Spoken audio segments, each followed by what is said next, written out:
다시 생각하는 박근혜 최순실의 관계. 극단적 팬이랍니다. 최순실이가. 박 전 대통령에 대해 극단적 팬이래요. 그런데 사실상 청와대를 지휘한 거 아니냐 이런 의혹을 지금 받고 계속 재판 중인 것 아니겠어요? 최순실 변호인이 한 얘기입니다. 최순실은 박이 죽으라면 죽는 존재다. 극단적인 팬이다. 여러분은 두 사람 관계에 대해서 지금 어떤 생각을 갖게 되시는지요? 상황은 이렇습니다. 극단적인 팬이라고 하는 최순실. 왜 박근혜 대통령을 대신해서 청와대를 진두지휘했는가 하는 의문이 아직도 남아있는 겁니다. 최순실 변호인 이경재 변호사가 감옥에서도 최순실 모든 신경은 박 전 대통령에게 쏠려 있다. 박 전 대통령이 죽어라 하면 최순실은 당장 죽을 사람이다. 그리고 최순실은 인간적으로 박근혜 전 대통령에게 매료된 사람이다. 아주 극단적인 팬 같은 거다. 최순실은 내가 얘기한다고 대통령이 다 듣는 줄 아느냐? 이런 얘기도 했다. 나는 누구인가 회고록 쓰는 중. 박근혜 전 대통령이 내가 쓴 글을 결사 반대하겠죠? 항상 이렇게 박 전 대통령을 신경 쓰면서 산다 이거예요. 박근혜 변호인이 되려는 자 유영하 변호사는 내가 속은 것 같다. 이건 박 전 대통령의 말을 전한 겁니다. 내가 속은 것 같다. 참 많은 걸 몰랐다고 했다. 최순실에게 속은 것, 아예 이렇게 단정했어요. 크게 후회하고 있다. 팬한테 속았다는 거죠. 팬한테. 극단적인 팬한테. 그리고 박근혜 앞에서는 다소곳하고 완전히 달랐다는 걸 상상도 못했다. 국정원, 민정수석이 왜 아무도 보고하지 않았는지, 왜 보고가 없었는지 안타까워했다. 이게 결정적입니다. 국정원, 민정수석이 어디 가서 감히 보고를 하겠어요? 1심 재판에 불출석할까요? 출석할까요? 6일입니다. 6일 선고가. TV 생중계 여부가 관심이라고요? 지금 상황이 이렇게 돌아오고 있는데요. 들어보시고 패널들의 생각 궁금해지네요. 홀로 살면서 챙겨야 할 여러 개인사들을 도와줄 사람조차 마땅치 않아서 오랜 인연을 갖고 있었던 최순실 씨로부터 도움을 받게 되었고 왕래하게 되었습니다.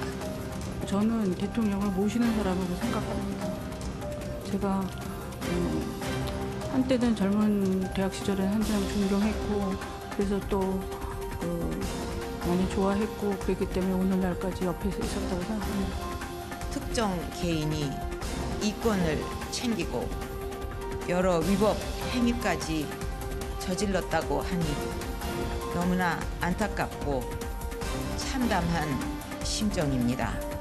제 나름대로는 증인으로 남고자 이렇게 했는데 결국은 이런 운명을 쓰고 또 이렇게 무리를 일으킨 데 대해서는 정말 죄송한 마음이 듭니다.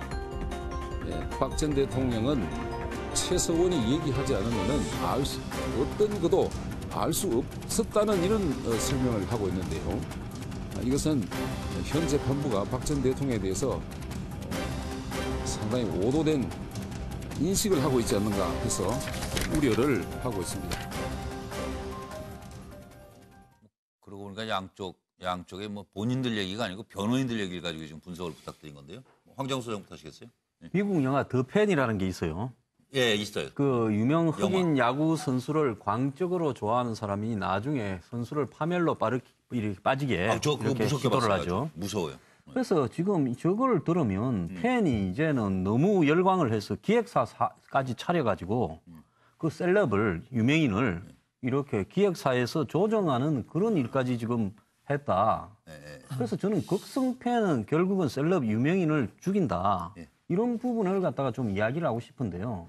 저는 변호인들이요. 지금 일부 그 정치적인 부분을 보고 저렇게 말을 할 게 아니라 말을 아끼는 것이 박근혜 전 대통령의 재판을 도와주는 길이다. 이렇게 생각합니다. 검찰이 뭐 피의 사실 공표한다고 그러는데 뭐 이렇게 주워 듣고 와가지고 뭐 이렇게 얘기가 많은 거지. 노 변호사님.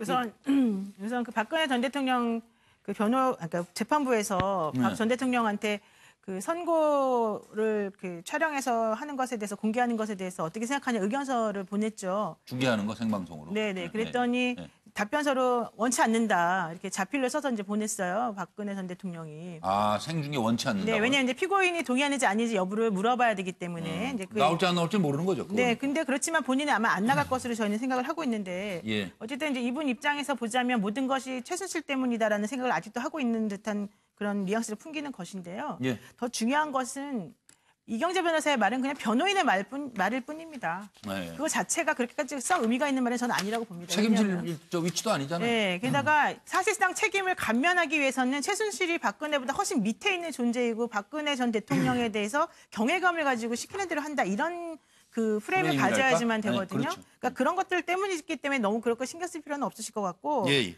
다만 저는 최순실 씨가 참 밉고 싫지만 그럼에도 불구하고 오히려 최순실 씨 덕분에 그나마 그날 뭐 세월호 7시간 당일날 중대본이라도 우리 대통령이 가게 한 게 최순실 씨 아니었나 이런 생각을 좀 했어요. 솔직히 말하면.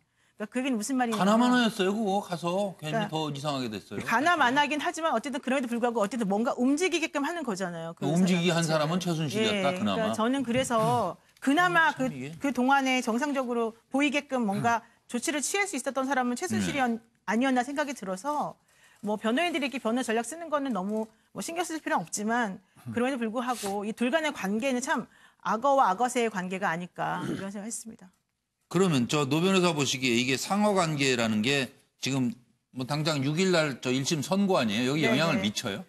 그렇죠. 왜냐하면은 최순실 그래요? 씨보다는 최순실 씨는 일반 사인이고 그다음에 박근혜 전 대통령은 그보다 한 나라의 대통령이었기 때문에 원칙적으로는 박근혜 전 대통령이 높죠. 근데 그 사람 때문에 사실 최순실 씨가 이렇게 행동한 것이다라는 게 지금 이경재 변호사 측 말이거든요. 아. 네, 그러니까 그 얘기는 최순실 씨보다는 더 높게 박근혜 전 대통령에게 선고가 내려져야 된다는 의미인 거죠. 그러니까 박근혜 전 대통령한테 불리하잖아요. 훨씬 하기야 불리한 이 사람 최순실 당연하죠. 예, 이 변호인이니까. 사람 최순실 변호인인데. 그럼 어쨌든 저는 악어와 악어새의 관계다라고 봅니다. 아, 참 변호사님들은 최진영 변호사님은 제가 하려고 했던 말씀의 취지를 노 변호사님이 말씀했는데요.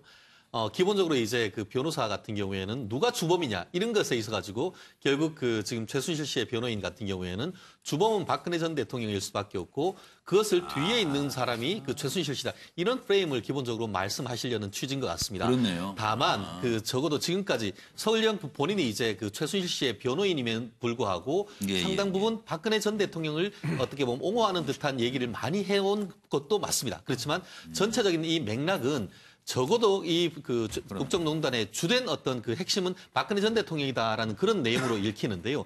다만 제가 봤을 때 뭐 지금 그 이경재 변호사님 같은 경우에는 연세가 드신 분이다 보니까 이 극단적 팬이라고 했는데 요즘 말로 사생 팬이다 이렇게 지금 표현할 수가 있는 것 같고 다만 사생 팬이라고 했을 때는 박근혜 전 대통령을 위해서는 뭐든 했다라고 하지만 그것을 좀 권한을 남용했다라는 그런 측면이 있는 반면에 다만 외부에 있는 사람들 같은 경우에는 청와대 권력 1순위가 오히려 이 최순실 씨다 이런 얘기를 했지 않습니까? 그렇다고 그러니까요. 하면은 박관천 전 경정을 증인으로 세워야 되겠네요. 그렇죠. 그러면 그렇기 차라리. 때문에 결국 이런 점에 있어 가지고는 결국 주된 어떤 핵심이 누군지에 대해서는 보는 시각에 따라 조금 다를 수가 있는데 네. 결국 그와 같은 시각이 재판부의 시각이 형으로 나타난다라고 한다고 하면은 네. 박근혜 전 대통령의 형이 높을지 아니면은 최순실 씨의 형이 높을지 그 결론을 본다고 하면은 이 사생 팬인지 아니면 청와대 권력 1순인지 이 부분이 형을 통해서 입증되지 않을까 생각합니다. 충신이라더니 뭐 지금 자기 살 길만 서로 찾는 것 같아요. 양문석 박사님.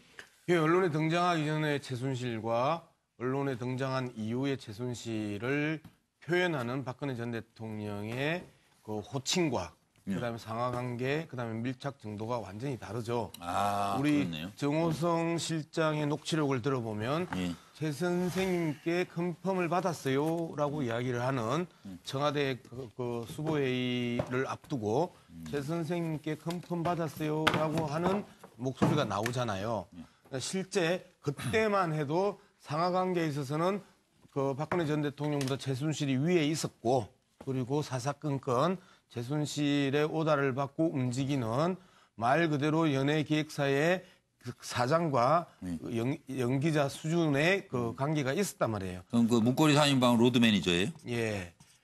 그렇죠. 로드 매니저로 따라다니고. 예. 그리고 그 최순실 등장 이후에는 예. 시녀 같은 사람이라고 하면서 상하관계를 이제 다시 뒤집어 놓죠. 예. 그 죽음과 시녀의 관계로 이제 놓는 과정들 이런 과정들을 보면서 박근혜 전 대통령은 어쨌든 최순실로 과의 관계를 계속해서 차단하거나 떨어뜨려 놓으면서 나 대통령이었어 라는 최소한의 자존심을 지키려 하고, 그다음에 최순실은 나는 결국 주범이 아니고 종범이었어 라고 하면서 자신의 형량을 최소화시키려고 하는 그 양측의 팽팽한 기싸움이다라는 부분이고요.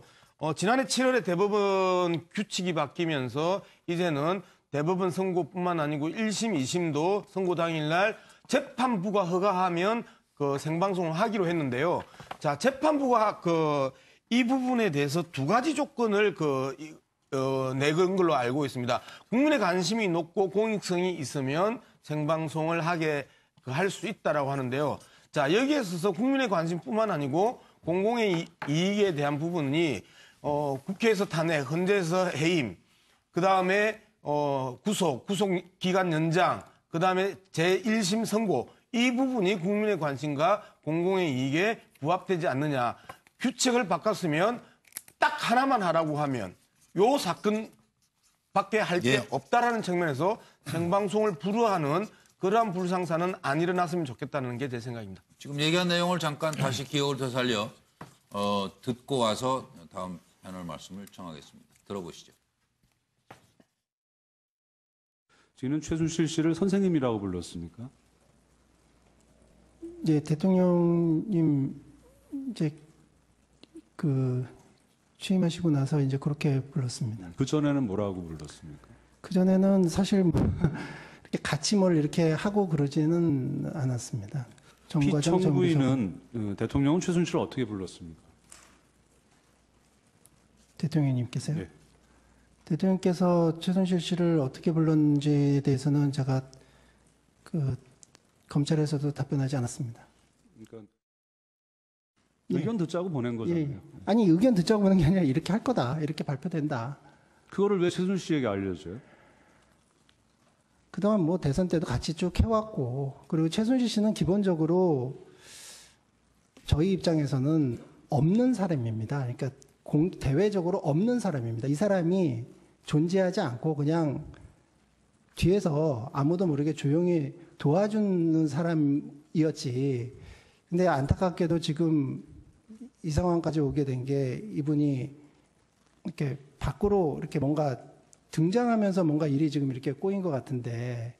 증인이 지금 얘기한 그 말이 결국 비선 실세라는 거잖아요. 그러니까 예, 됐습니다. 답답하네요, 정말. 근데 노 변호사님. 네. 이거 녹취록 옛날에 그 얘기 있지 않았어요? 한참 나올 때 이거 뭐 다 검찰이 들어봤는데 이거 세상에 알려지면 세상이 뭐 뒤집어진다나 깜짝 놀란다고? 그렇죠. 그거 어디로 간 거예요? 그 녹취록이 지금? 그런 얘기가 있었었고 그 얘기가 지금 나온 그 내용이 아니었나요? 그러니까 예전에 그 내용인지 이거 한 10분의 1만 우리가 듣고 알고 있는지 모르는 게 너무 많아요, 지금. 그러니까 그게 이제 도대체. 10초만 들으면 촛불이 횃불된다. 맞아. 그 얘기. 내용이었잖아요. 그 얘기 생생히 기억나요. 근데 그 얘기가 기본적으로 뭐든지 하나부터 열까지 꼬치꼬치 묻고 그다음에 컨펌을 받아야 된다라고 얘기하는 바로 그것 때문이다라고 저희는 알아들었었는데. 그래요? 선생님이라고 근데 그러고? 더 중요한 건 그 와중에 최순실 씨가 너무 피곤해 이렇게 말하는 게 있어요. 그 녹취록에 한번. 네. 그때 그 얘기는 뭐 이렇게 하나부터 열까지 일일이 다 나한테 맨날 물어보고 확인하려고 하느냐. 좀 네가 알아서 혼자 좀 해라. 이런 식의 좀 취지의 말이 있었던 것으로 저는 기억을 하는데 그런 것들을 보게 된다면은 박근혜 전 대통령하고 최순실 씨 간의 관계가 사실은 무엇이었는지 나타나긴 하죠. 짐작은 하죠. 그렇습니다. 그러니까 기획사에서 그렇다고 배우 바꿀 수도 없고 배우가 하나라. 이러지도 저러지도 못하고 짜증나고 피곤하다고 최순실 회장이 얘기한 거예요. 그러니까. 최준영 변호사님은? 여기서 우리가 그리고 저 이경재 변호사 얘기한 거 지금 보세요. 박이 죽어라 하면은 최순실 당장 죽을 사람인데, 그럼 박근혜 전 대통령이 최 선생님 죽으세요 그러면 죽을 사람이라는 거예요 지금? 말이 어폐가 있잖아요 이거는. 기본적으로 이제 변호인으로서 거의 1년 가까이, 1년이 넘었죠. 1년 동안 이제 계속 지켜본 바로는 본인이 어쨌든 그 변호인으로서 느낀 바는 그렇다는 것이죠. 그렇지만 기본적으로 박근혜 전 대통령의 변호인이 아니고 최순실 씨의 변호이기 때문에 최순실 씨의 입장에 대해서 그 변론을 할 수밖에 없는 거 아니겠습니까? 한 언론 인터뷰에서 장문의 인터뷰를 했습니다만 전체적으로 박근혜 전 대통령과의 어떤 각을 세우는 것은 아니지만 전체적인 어떤 인상, 전체적인 둘 사이의 관계가 기본적으로 갑을 관계인 것이지 최순실 씨가 갑일 수는 없다는 그런 인상을 주는 것 아니겠습니까? 그런 점에서 여전히 그 변호인의 입장에서 얘기를 하는 것이지 그것이 말씀하신 것처럼 100% 진실은 아니다. 다만 얘기를 했을 때에 모든 것이 우리가 재판을 하다 보면은 한쪽의 주장이 100% 맞고 한쪽이 100% 틀린 것을 본 적은 사실은 전 없습니다. 그렇기 때문에 일정 부분 사생팬적 측면도 없지 않고 다만 본인이 이제 충성을 하려고 하는 과정에서 지나치게 권한을 남용했던 것으로 빗나가는 그런 부분은 분명히 있을 것 같습니다. 그렇기 때문에 우리가 알고 있는 그것과 달리 실체적 진실은 박근혜 전 대통령이 주장하는 부분과 최순실 씨가 주장하는 부분이 좀 겹치는 선 속에서 어떤 실체적 진실이 있다. 저는 개인적으로 그렇게 생각을 합니다. 예. 좀 저거 듣고 뭐 대통령 되기 전에 그럼 뭐라고 부르셨나 뭐 이런 것들 궁금해하다가 지금. 예, 그 이경재 변호사께서 지금 말씀하신 부분은 대통령 시절이 아니라 98년 이전에 박근혜 최순실 관계였던 것 같습니다. 그전에는 극단적인 팬이었고 시녀 같은 존재였는데 98년부터 1차 대통령 선거에서 떨어진 이후 그리고 최근 말하자면 대통령 되기 직전까지 주도권은 사실은 최순실 정윤회가 지었어요. 자기네 그만큼 물질적으로 투자했고 정윤회가 지금 좀 여기서 빠져 있지만 사실은 지어왔어요. 존재가 컸죠. 근데 이제 대통령이 되고 나서는 공식적으로 낮과 주중에는 박근혜가 밤과 주말에는 최순실이 지었던 공동정부 관계였거든요. 이제 그러다가 그야말로 구속되고 나니까 갑자기 이제 과거 버전으로 변호사가 옛날로 돌아가는 거죠. 관계로 보면 사실은 역사적 두 사람의 관계가 이렇게 관계가 변해왔습니다. 사실은 어린 시절부터 초기 1차 그럴 수 있어요. 말하자면 그 MB한테 졌을 때 그때는 완전히 바보 취급을 당했던 오히려 박근혜 전 대통령이 그런 시기가 있었고 이것이 대통령 되고 난 다음에는 귀찮게 되는 오히려 그런 시기가 있었습니다. 그런데 변호사는 옛날 이야기만 하고 있는 거예요. 그게 뭐 그러니까 이경재 변호사하고 박관천 정경정의 평가가 극단적인데요. 정반대인데 이경재 변호사는 최 씨에게 박 전 대통령은 범접할 수 없는 인물이었다. 이렇게 하면 이런 입장을 이야기했고 박관천 정경정은 알다시피 권력 서열 1위였다라고 이야기했는데 제가 보기에 객관적으로 분석을 하자면 최순실 씨는 저는 실세 비서실장 역할을 비선실세죠. 그러니까 그런 역할을 하면서 소위 문고리 3인방을 수석이나 비서관처럼 딱 데리고 회의하면서 박 전 대통령하고 같이 하기도 하고 이런 그런 역할을 했는데 근데 거기에서만 그치지 않고 자주 그 머리 위에 올라간다는 말 하잖아요. 머리 위에 올라가는 이런 행태를 많이 보였어요. 그러다 보니까 그걸 공동 정권을 운영한 거 아니냐라는 말까지 나오는 그런 상황이 됐다 이렇게 보입니다. 근데 이제 물이라는 거는 고이면 썩는 법이죠. 뭐 다 아시는 대로. 근데 인간관계라는 것은 왜 이렇게 자꾸 감춰요? 감추니까 의심만 더 커지는 거 아닌가 싶습니다. 더 들여다보겠습니다.